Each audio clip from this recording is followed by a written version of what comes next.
Welcome to a Star Wars Episode 8 theory that I find exceptionally interesting, and that is that Ezra Bridger, the Rebels character, could end up being the main villain in Star Wars Episode 8. And that Benicio del Toro will end up playing an older, darker version of Ezra who has fallen to the dark side of the Force. Now at first this may seem outlandish, but let's go ahead and get into it and talk about some of the facts and speculation surrounding this theory. For some time now, we have known that Benicio del Toro has been cast in the villain role for Star Wars Episode 8. Del Toro's character was oddly enough not in any regard featured in The Force Awakens. Who is he playing? It may be pretty out there, but we may have some clues to who he may end up being. For some, a character in Rebels comes to mind, the unconventional Jedi Padawan, Ezra Bridger. Ezra is a character in Rebels that seems to have quite the affinity for the dark side, especially after his appearance in the recent trailer for Rebels Season 2, where he is shown kneeling in front of a Darth Maul, who tells Ezra to call him Old Master. More on this later. As anyone who has a passing knowledge of Star Wars knows, Ezra is not in the original trilogy at all.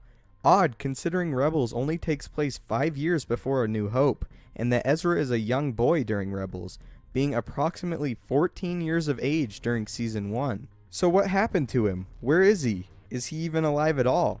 At the time of The Force Awakens, Ezra would be exactly 53 years old, and at the time of making this video, Del Toro is 48, making it completely plausible that he could be playing Ezra as far as age is concerned. Ezra is of course a Force user and current Jedi Padawan, but according to the recent Rebels trailer, he may have a new master. Ezra is, and always have some ability in the dark side inside of him, and he's not the only one that knows this.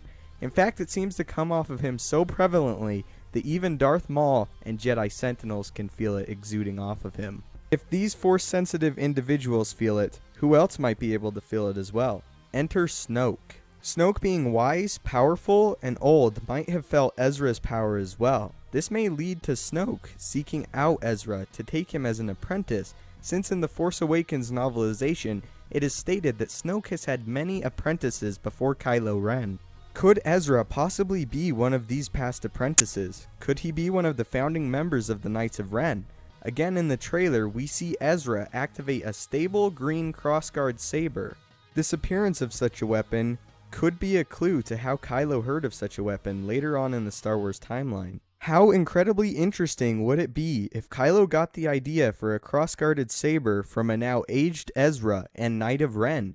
We do know Ezra seems to have quite the affinity for unconventional lightsabers. Going back to the Rebels trailer, Ezra is seen again in the trailer with a Sith holocron.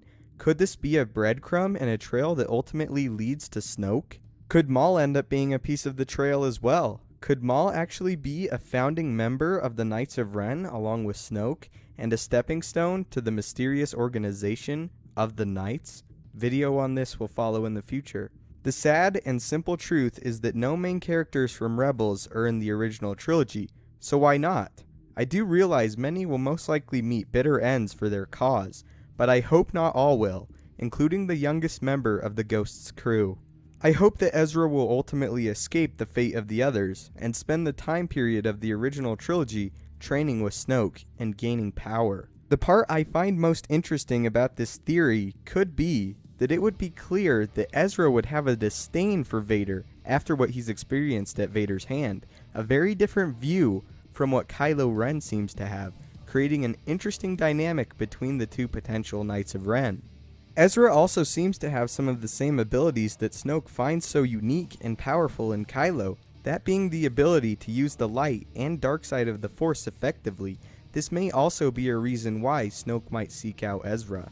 The importance of the new trilogy's characters, I believe, has been hinted at in the past, and that the most important things and answers we need to search for could be in the background of many of the events in the original trilogy and canon TV shows. Many believe the character of Ezra is what Anakin Skywalker always should have been. Having Ezra be possibly the main villain in Episode 8 should not be handled as a reveal, but treated similarly to the way Han Solo was revealed to be Kylo Ren's father in The Force Awakens. Ezra should be introduced as a new threat to the galaxy that is revealed, and should not be known by many of the established characters, save for Leia, who we know has interacted with Ezra in the past. In fact, Leia might already have knowledge of Ezra's fall to the dark side, as we saw in The Force Awakens she has some knowledge of Supreme Leader Snoke. If you'd like to hear some additional theory crafting on the subject, be sure to check out my buddy Urban Acolytes TV's video on this theory and tell him what you think about it in his comment section.